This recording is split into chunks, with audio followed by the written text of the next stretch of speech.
안녕하세요. 예수비전 선교회 안희한 목사입니다. 그동안에 많이 속상했어요. 한국교회가 탄압을 당했잖아요. 예배가 엄청나게 짓밟혔잖아요. 그런데도 왜 이렇게 잠잠할까? 그게 너무너무 가슴이 아팠어요. 이렇게 헌법에 보장된 종교의 자유가 헌법보다 하위법인 방역법에 의해서 짓밟히는데도 꼼짝 못하고 있는 교회 보면서 정말 눈물이 나더라고요. 야, 그래도 어느 한 교회라도 저항하고 싸우는 모습을 보여줄 필요가 있겠다. 그래서 저희는 계속 예배를 드렸어요. 코로나 확진자가 나왔고 3주간 주일 예배 폐쇄당해서 예배를 못 드렸고, 그리고 그 다음 주간에 다시 모여서 예배를 드려요. 그런데 또 찾아온 거예요. 수시로 경찰들이, 수시로 공무원들이 찾아왔거든요. 근데 또 찾아온 거예요. 그리고 인원 제한을 어겼다고 또다시 폐쇄 조치를 내린 거예요. 그래서 지금 또다시 온라인 예배 드릴 수밖에 없는 그런 상황입니다. 여러분들이 기도해 주시면 좋을 것 같아요. 근데 그러고 있는데 제가 지난번에 부산 가서도 같은 얘기를 했어요.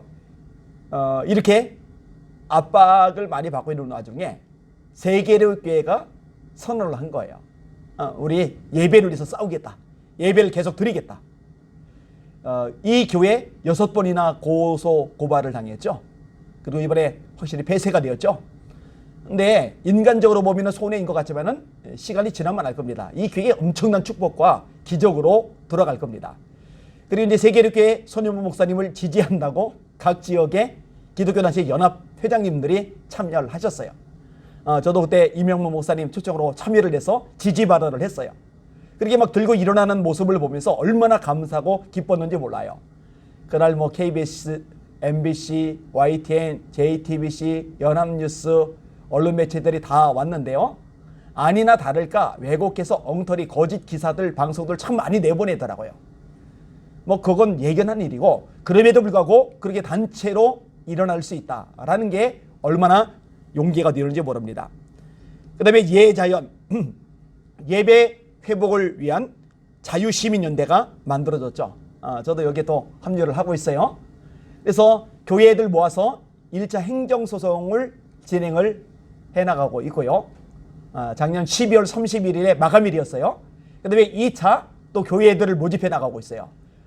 이것도 얼마나 감사한지 몰라요. 야, 잘됐다. 그렇지. 행정소송을 해야지. 왜 가만히 잠잠히 얻어 터지고만이나. 그래서는 안 되는데. 헌법에 보장된 것을 우리는 누려야 되는데, 그리고 헌법에 보장된 걸 지키는데 교회가 앞장을 서야 되는데, 이 비겁하게 비굴하게 잠잠하면 안 되지. 이렇게 예자연이 나서니 얼마나 감사한지 몰라요. 자, 그러고 있는 나중에 대구에서도 또 일어나기로 했습니다. 김상현 목사님이 연락을 주셨어요. 오는 16일 이번 주 토요일이죠. 오전 11시 대구 경북지역 교회연합에서 공예배 회복 지지 결의대회를 합니다. 안 목사님께서 오셔서 발언해 주시면 큰 힘이 되겠습니다. 부산에 갔듯이 대구에도 제가 가고 싶었는데요. 마침 그날 이 충청 지역에서 신년 교사 세미나 제가 강사로 가서 말씀을 전하기로 약속이 먼저 돼 있어요. 그래서 제가 안타깝지만 여기는 참여를 못합니다. 근데 속으로는 기뻤어요. 야, 이렇게 또 일어나는구나. 얼마나 감사한지 모릅니다. 자, 이렇게 기쁜 일이 자꾸 생기고 있는데 또 하나 감사한 일이 있어요. 헌법 소원도 진행하기로 했습니다. 누가 하느냐? 이제 고용일 변호사님이 나섰어요. 감염병 예방을 빌미로 정치 방향을 진행하는 정부의 행정명령과 감염법 예방법 개정에 대하여 헌법 소원을 진행하는 겁니다. 이것도 너무너무 중요한 일입니다. 예배 방식을 정부가 정해주는 것, 이건 정교 분리의 원칙에 위배된다. 헌법 소원을 진행하는 거예요. 이게 한국의 교회들이 많이 참여하면 참여할수록, 이 덩치가 커지면 커질수록 영향력과 파급 효과가 커져요.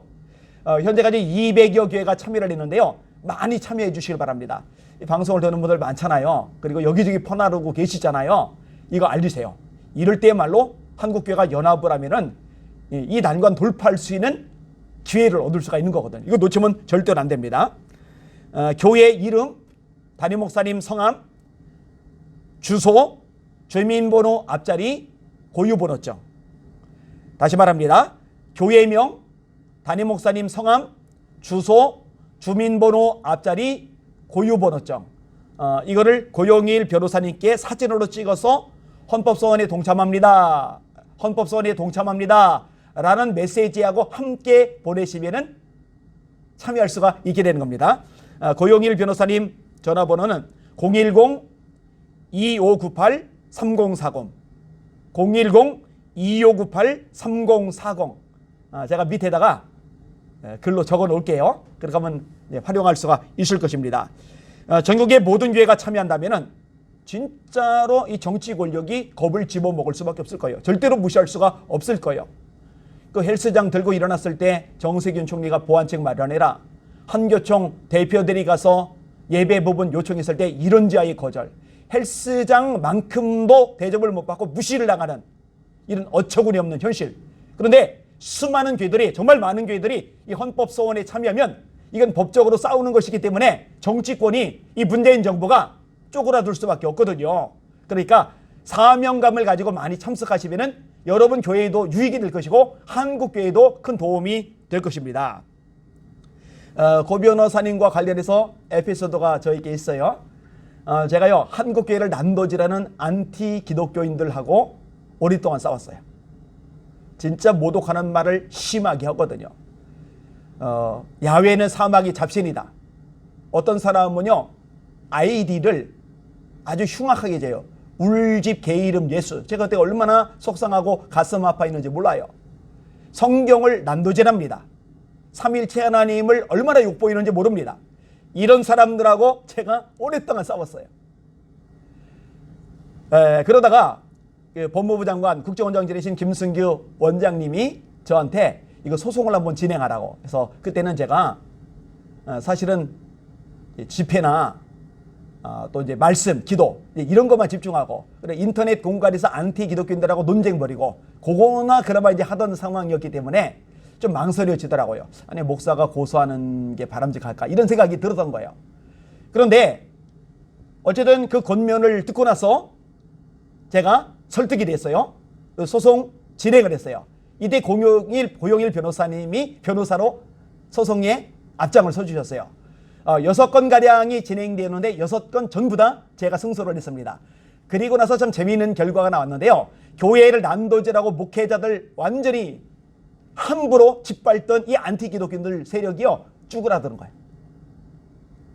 엄청 잠잠해진 거예요. 제가 그때 중요한 원리를 깨달았어요. 얻어 터질 때 잠잠하고 있으면 더 얻어 터지고 그 과정에서 전도 막히고 교회 이미지 깨지고 다음 세대 청소년들 그런 거 보면서 교회에서 떨어져 나가고 또 교회를 외면하게 되고 그런데 목소리를 내면 싸우면 이게 오히려 수그라들고 잡혀지는구나. 움직일 때는 움직여야 되고 싸울 땐 싸워야 되는구나. 그게 영혼들을 지키는 데도 도움이 되고 유익하구나. 이런 생각을 하게 되었습니다. 그 고 변호사님이 이번에 또 진행을 하게 되는 거예요. 그러니까 여러분이 격려해 주시고 기도해 주시고 또 함께 참여해 주시길 바랍니다.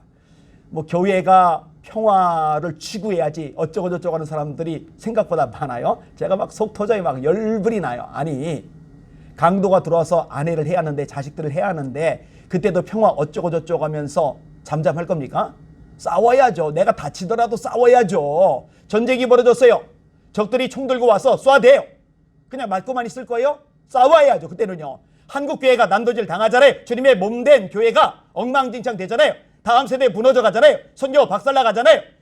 그리고 믿음이 약한 성도들 떨어져 나가잖아요. 전도 대상자들 교회에 올 수도 없게 되잖아요. 수많은 영혼들이 죽어가는데 망가져가는데 씨름하는데 탄식하는데 좌절에 빠져버리는데 이걸 보면서 뒷짐지고 싸우지 않으면 그 강도한테 가족들 죽임 당하는데 그 구경하는 사람하고 똑같은 거잖아요. 그렇게 되면은 절대로 안 됩니다. 다 부러졌는데 평화 타령할 수 없는 거예요.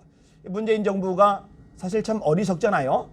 북한은 시시탐탐 대한민국을 노리고 박살내려고 안간힘을 쓰는데 평화 운운하고 이인영 통일부 장관은 우리나라 국민들 백신도 확보가 안 됐는데 북한에 백신 보낸다 이상한 소리나 해야 되고 막대하게 돈이나 지원할 생각을 하고 무장해제 스스로 해버리고 저 미국 군대가 아니면 주한미군이 아니면은요 북한이 쳐들어올 때 어쩌면 저 경계 다 무너져서 안보 보안 다 무너져서 속수무책으로 당할 수도 있는 상황이 돼버렸잖아요. 이런데 평화 우러나면은 바보짓이란 말이죠. 마찬가지예요. 성도들 죽어가는데 교회도 잠잠하면 안 돼요. 무장해제하면 안 돼요. 이럴 때 목소리 내고 싸워야 됩니다. 하여튼 이제라도 움직이리 감사합니다. 제가요 이제 연합 기독교 단체, 교계 단체 못 믿어요. 안 움직여요. 안 싸워요. 몸살이에요. 정치권 권력자들 만나도 엉뚱한 소리만 해요. 너무나 꼬리를 내려요. 그런데 이제 여기저기에서 막 일어나니 얼마나 감사하고 얼마나 기쁘겠습니까? 여러분 소망이 보이잖아요? 하나님께서 역사하실 것입니다. 하나님께서 승리하게 하실 것입니다. 하나님께서 놀라운 결과와 기적을 나타내 주실 것입니다. 그 하나님 기대하면서 함께 기도하고 기다리는 저와 여러분들 되시기를 주님의 이름으로 축복합니다. 오늘도 주님의 이름으로 승리하세요. 할렐루야.